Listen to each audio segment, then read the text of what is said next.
e iria apresentar para o povo, dizendo assim, ó, tá vendo aqui, sabe quem é essa pessoa? É Moisés, porque ele serviu a Deus com tudo, ele se dedicava tanto para Deus. Olha agora como é que ele, olha a condição dele agora, morreu, nem foi enterrado, nem teve um enterro digno. Olha a condição dele agora. Você está entendendo por que o diabo queria o corpo de Moisés? Para usar contra a obra de Deus, para tentar impedir a obra de Deus. Mas a obra de Deus ninguém impede. Mas ele ia tentar, com o corpo de Moisés, seria esse triunfo nas mãos dele, para na hora certa ele apresentar ali para aquele povo, para tirar a fé do povo que estava ali, que ia entrar na terra prometida. Quem está entendendo? Então, ele queria, aí Deus enviou justamente o arcanjo Miguel para levar o corpo de Moisés, justamente para ele não usar o corpo de Moisés como esse trunfo. E aí ele foi uma guerra. Aí o arcanjo Miguel teve que falar para o diabo, ó, que o Senhor te repreenda. E aí Deus destruiu ele e ele conseguiu levar o corpo de Moisés para onde Deus havia determinado, o arcanjo Miguel. E pastor, o que o senhor quer falar com isso? Sabe o que eu vou falar com isso? Moisés morreu, não morreu? Fisicamente. Ele não morreu espiritualmente falando, não. Ele morreu fisicamente só. Estava o corpo dele lá. E o diabo queria fazer isso. Imagine quando a pessoa, ela morre espiritualmente falando. Porque nós podemos estar na igreja, mas podemos estar mortos espiritualmente falando. Sabe quem é a pessoa que está morta dentro da igreja? É aquela pessoa que não vive pela fé, que não usa a fé, que não tem aquele compromisso de fé, de obedecer a palavra de Deus, de viver em comunhão com Deus, de intimidade com Deus. Ela vive uma vida, a vida dela como cristã é relaxada.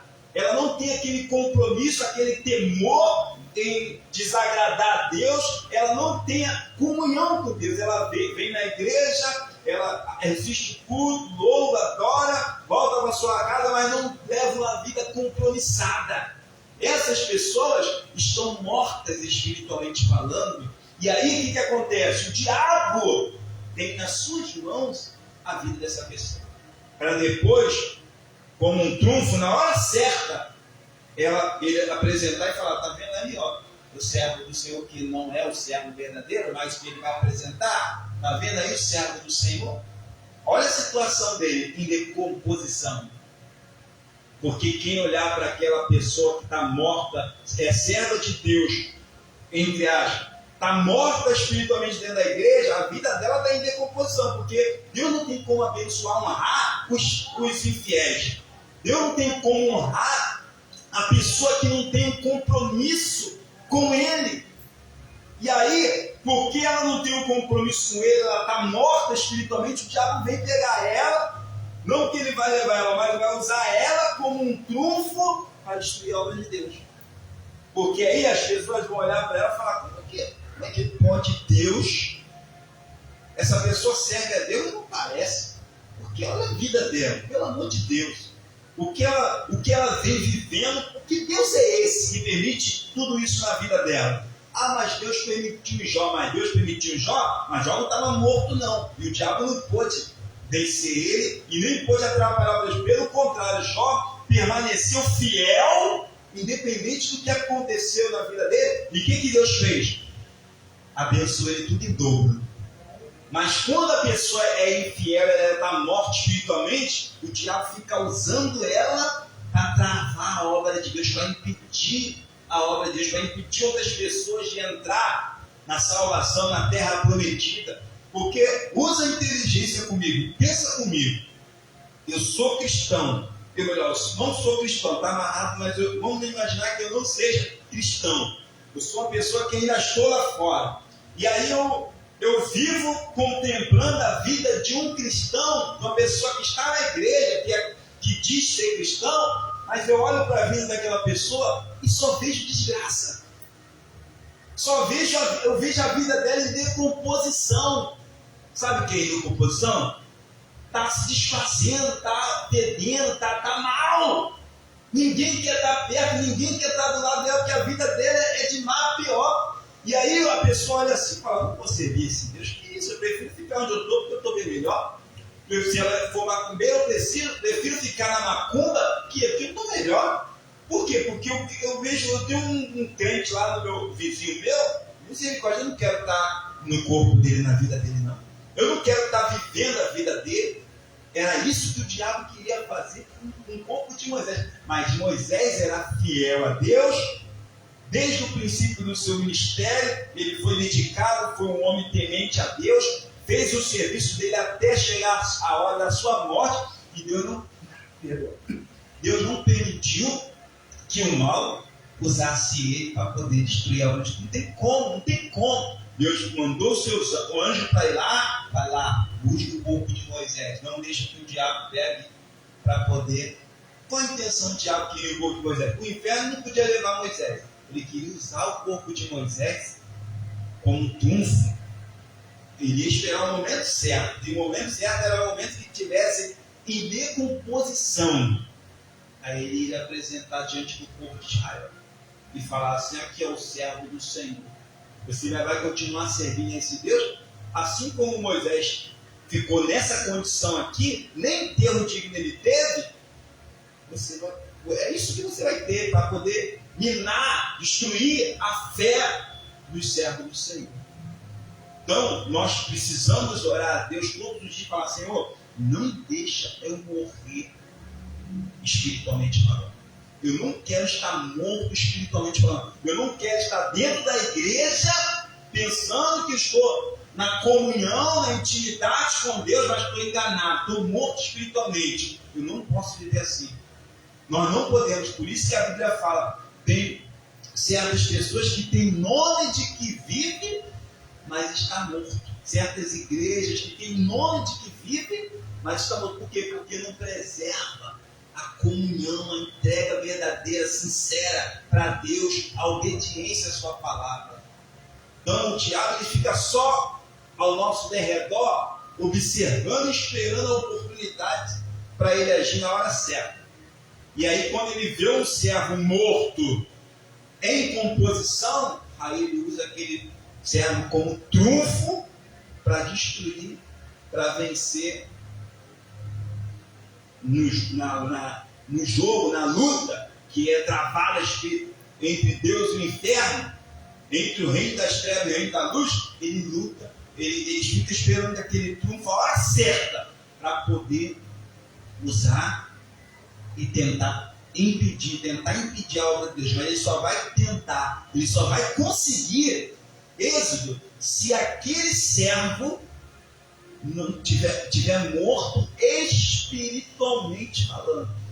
Aí vai ser aquela pessoa que serve como pedra de tropeço na igreja para outras pessoas, aquela pessoa que vive dando mau testemunho. Ela não se converteu, ela ainda precisa se libertar, ela precisa se converter. O diabo usa muito essas pessoas para atrapalhar a obra de Deus, para atrapalhar o trabalho da obra. O servo fiel, pelo contrário, o servo que é fiel a Deus, como foi Moisés, o diabo não consegue usar ele para atrapalhar a obra de Deus. Quem entendeu em nome de Jesus? Você entendeu? Por isso que o servo chamado Judas, quando ele foi escrever sobre a salvação, que era comum, assunto comum, que eles estavam sempre falando entre eles, ele viu a necessidade, o Espírito Santo fez ele mudar a pregação e mandou ele falar sobre fé, fala de obediência, de comunhão, porque o povo eles estão sentados achando, Jesus já morreu por mim, não precisa fazer mais nada, agora é só esperar Jesus voltar que eu vou salvo. Tem pessoas que estão assim, e Deus não mandou a gente ficar esperando Jesus voltar achando que estamos salvos. Ele nos salvou e mandou a gente trabalhar, quer dizer, obedecer, pregar, te prega o Evangelho. Ele mandou a gente, ele nos deu várias ordens, e nós precisamos, pela fé, obedecer, confiar no Senhor. No que Ele nos determinar, nós precisamos estar ali na obediência. Aí nós vamos estar vivos na presença do Senhor Jesus. E aí o mal não tem como te usar. Não tem como. E se ele tentar te usar, pelo contrário, Deus vai Quanto mais você for perseguido pelo diabo para tentar parar o Deus, mais a alma vai crescer. Porque você está vivo na presença de Deus, Ele vai glorificar o nome dEle na tua e na minha vida. Amém, igreja? Em nome de Jesus. Então, ora, nós vamos orar agora. Ora todos os dias, meu Deus, não deixa eu morrer espiritualmente falando, não deixa eu ficar enganado dentro da igreja. Nós não podemos se enganar, porque o mal, ele não vai esperar a gente morrer, não, para atrapalhar o Deus, porque depois que a gente morrer, já era. Ele vai querer esperar só a gente morrer espiritualmente falando. Tem uma morte espiritualmente falando, a pessoa já não ouve mais a Deus, não vive em comunhão, vive fazendo tudo errado do jeito dela, e aí a vida dela não vai ficar de acordo com o que Deus planejou para ela, porque a vontade de Deus para nós é boa, perfeita e agradável. Mesmo que não estou falando que nós vamos ter sempre a vida um mar de rosa, vai ter lutas, mas no meio da luta Deus vai nos dar vitória. No meio das guerras vai vir vitória, se nós estivermos vivos na comunhão com Deus verdadeiro, sendo fiel, honrando a Ele, fazendo o melhor para Ele. Porque se Jesus nos reconciliou com Deus, nada mais nos condena. Se Jesus nos conciliou com Deus, eu estava até conversando com a minha esposa sobre a fé. Eu estava falando para ela, imagina você, sua filha chegar aqui na sua casa, cheia de dor, sentindo uma dor horrível e gritando e falando, eu estou sentindo dor, estou sentindo dor, você vai ficar em paz? Pelo contrário, você vai procurar remédio, você vai se movimentar, você vai procurar remédio, se não tiver remédio, você vai sair com ela correndo para o hospital, porque a dor, ninguém suporta a dor. Como que pode Deus, sendo nosso Pai, imagine se seu filho está ali na tua frente, sentindo dor, tu vai ficar parado? Não vai. Você vai agir em favor do seu filho. Porque é seu filho, você sente a dor que ele está sentindo. Acha que Deus está parado, vendo a gente sentir dor? Não, Ele quer agir, mas só que para Ele agir, Ele precisa que a gente creia. Eu estava falando dele no exemplo dos 4 leprosos de Samaria. Os 4 leprosos que foram expulsos da cidade, estavam na porta da cidade, do lado de fora, no deserto praticamente, esperando a morte porque eram leprosos, porque antigamente não podia o leproso estar no meio da sociedade. Então eram excluídos, eram expulsos da cidade e ficavam lá fora do outro lado até ou ser curado ou morrer. E eles estavam lá e aí eles começaram a conversar entre si, porque Deus gosta de pessoas de atitude. A atitude de fé, a atitude em busca da vida, em busca de Deus, a atitude para... Deus só não gosta da pessoa parada, acomodada. Ele gosta de pessoas agindo com atitude. E esses homens estavam lá sentados. Aí começaram a conversar. Nós vamos ficar aqui parados. Vamos ficar aqui sentados esperando a morte? Na cidade não adianta nós tentarmos entrar na cidade, porque há fome na cidade. Eles foram expulsos da cidade, mas a cidade veio uma crise lá, estava todo mundo morrendo de fome, não tinha comida, não tinha alimento. Então eles falaram, se a gente entrar na cidade, não adianta a gente tentar na cidade e ficar lá com a nossa família, porque nós vamos morrer lá de qualquer jeito. Se nós ficarmos sentados aqui, nós vamos morrer. Se a cidade for, eu morrer, porque não há alimento na cidade. E aí eles pensaram, então, a gente vai morrer de qualquer jeito. Então vamos então em direção aos nossos inimigos, assírios, lá no acampamento deles. Se eles nos deixar viver, tão somente viveremos. Se eles nos matar, tão somente morreremos. E aí eles decidiram, os 4 leprosos, levantaram os 4 leprosos, caminhando em direção do inimigo, da terra do inimigo, porque não adiantava eles entrar na cidade que estava todo mundo morrendo de fome, ele ia morrer de qualquer jeito, ele não queria morrer. Então ele, vamos lá, vamos tentar sorte ali, vamos ver se vamos ter alguma vitória lá. Só que Deus, diz a palavra que Deus ouviu eles, viu a atitude deles, e Deus foi e fez os inimigos, lá o que estava acampado, ouvir como se tivesse um grande exército vindo contra eles. E aí os inimigos começaram a fugir, desesperado, fugirem, e deixaram lá ouro, prata, vestes, as melhores vestes, comida, fartura e através de fartura. E agora Deus mudou a situação daqueles homens por causa de uma atitude de fé. Eles não aceitaram, ficaram parados. Eles agiram a fé. Deus honrou eles. Agora, lá na cidade, eles queriam voltar para a cidade, eles voltaram para lá anunciar que havia fartura agora. E aí, pergunto para você, Naamã, ele era leproso, mas ele foi colocado para fora da cidade? Não. Sabe por quê? Porque ele tinha dinheiro, ele era um homem de posição. Então ele não foi botado para fora da cidade. Ele continuou, mesmo sendo leproso, escondido dentro das armaduras, da sua lepra, ele continuou na cidade, junto com a sua família, vivendo como se nada tivesse acontecido. Mas os pobres, que eram os 4 leprosos, rapidamente, os pobres eles querem humilhar, jogaram os pobres para fora. Mas agora os pobres estavam ricos, porque Deus amou a fé deles, e eles se ganharam a riqueza, e o que a cidade não tinha, eles tinham, que era alimentos. E agora eles chegam lá, nós temos alimento. Vocês estão aí morrendo de fome. Vocês colocaram a gente para fora da cidade porque nós somos leprosos. Nós estamos lá, ficamos lá no deserto esperando a morte. Só que agora nós temos comida, vocês não têm. Se vocês não deixarem a gente entrar, vocês vão morrer de fome, porque a gente sabe onde tem comida. E a gente está agora rico. Se a gente não entrar aqui, a gente vai entrar em outra cidade, porque o dinheiro, sabe que o dinheiro compra o homem, né? Compra o homem que não tem Deus, o dinheiro compra. O homem que não tem Deus, o dinheiro compra. Então, se eles não entrassem ali em Samaria, eles iam entrar em outra cidade, porque agora eles estavam com dinheiro, estavam com prata, ouro e comida. Então, aí, o povo de Samaria já não importaram mais com a lepra deles, eles voltaram para a cidade. Deus muda a história da gente quando a gente tem fé, mas o diabo quer impedir que a gente use a fé, quer dizer que a gente obedeça e faça a vontade de Deus.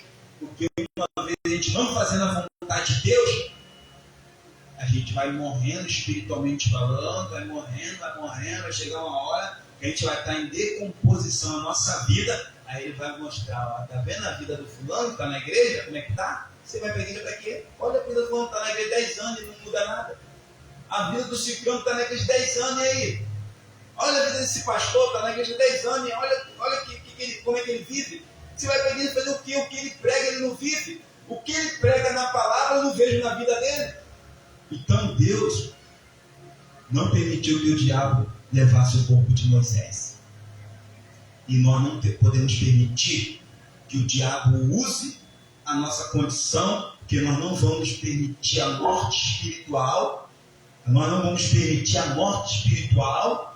Vamos buscar a comunhão, viver a fé, para estarmos vivos diante do Senhor, Deus Todo-Poderoso, e não vamos permitir que Ele faça a sua obra através da nossa vida, ou destrua a obra de Deus por meio da nossa vida. Está amarrado em nome de Jesus. Amém, igreja? Vou orar para Deus poder colocar no seu coração essa fé, que você possa guardar na tua mente o que você aprendeu aqui hoje, que é poderoso para nos abençoar em nome de Jesus. Amém? Feche os olhos em nome do Senhor Jesus. Meu Deus, em nome do Senhor Jesus, meu Pai, meu Senhor, o mal verdadeiramente, o diabo trabalha dessa forma. Ele trabalha para nós não vivermos na comunhão, na obediência ao Senhor, não vivermos pela fé, e depois ele vem, porque quando a gente não vive dessa forma, a gente vai morrendo espiritualmente falando por não obedecer, o pecado vai predominando, e o inferno vai predominando, o sofrimento vai reinando, e aí ele quer esperar o momento certo para poder usar a nossa vida como uma arma nas mãos dele para destruir o teu reino e impedir que outras vidas cheguem a ti. Mas ele está amarrado em nome do Senhor Jesus, porque se depender de nós, Senhor, nós vamos estar vivos diante de ti, vivendo a fé. Nós estamos salvos, mas salvos que vivem na obediência, que vivem na comunhão, que vivem, meu Pai, dentro da tua vontade. Pai, eu te peço em nome de Jesus. Então, se tem alguém aqui que está morto espiritualmente falando, que não consegue mais ouvir a tua voz, não consegue mais reagir na obediência ao Senhor, respondendo ao Senhor em obediência, que o Senhor venha dar a pessoa, venha arrancar esse espírito de mortandade, esse espírito que quer, meu Pai, impedir que o teu reino e a tua vontade venha sobre a vida dessa pessoa. Repreende todo mal em nome de Jesus. É o que eu te peço, meu Deus. Toca com as tuas mãos nas nossas vidas, e aquilo que estiver desagradando ao Senhor, aquilo que estiver contrariando a tua vontade, que nós possamos estar alimentando, praticando e vendo, que o Senhor venha repreender em nome do Senhor Jesus. É o que nós te pedimos, meu Senhor. Eu entrego nas tuas mãos a igreja, nas tuas mãos o teu povo, nas tuas mãos aqueles que estão nos assistindo, que o Senhor venha abençoar em nome de Jesus. Amém? Já está abençoado. Por isso que nós vamos fazer a vigília do avivamento. A vigília do avivamento significa comunhão, intimidade, fé, obediência. Quando a pessoa vive em comunhão, na intimidade, na fé, na obediência a Deus, ela está avivada. Nós precisamos buscar sempre o avivamento. Por isso que nós vamos fazer esse ano. Esse ano é o ano do avivamento. Nós vamos, sábado dia 29 de março, nós teremos a próxima vigília do avivamento, de 20 horas até meia-noite. Nós vamos se dedicar nessa vigília, buscar, orar, clamar a presença de Deus, vamos adorar, vamos ter palavras para nos alimentar espiritualmente falando. Amém? Nós não podemos quebrar essa corrente da vigília, porque é isso que nos mantém vivo. É essa busca incessante, essa busca constante à presença de Deus, que nos mantém vivo na sua presença. Em nome de Jesus. Glória a Deus. Eu vou fazer a oração final agora. Nós vamos com nossos lares abençoar. Levanta as mãos. Pai nosso que estás no céu, santificado seja o teu nome, venha a nós o teu reino, seja feita a sua vontade, assim na terra como no céu. O pão nosso de cada dia nos dá hoje, perdoa nossas dívidas, assim como nós perdoamos nossos devedores. Não nos deixa cair em tentação, mas livra-nos do mal, pois teu é o poder, a honra e a glória hoje e para todo sempre. Que o Senhor te abençoe e te guarde. Que o Senhor faça resplandecer a luz do seu rosto sobre ti e tenha misericórdia de ti. Que o Senhor sobre ti levante o seu rosto e que Ele te dê a paz, não só hoje, mas amanhã e para todo sempre. Amém. Glória a Deus. Bem forte a nossas palmas. Para encerrar o nosso culto, Deus abençoe a todos.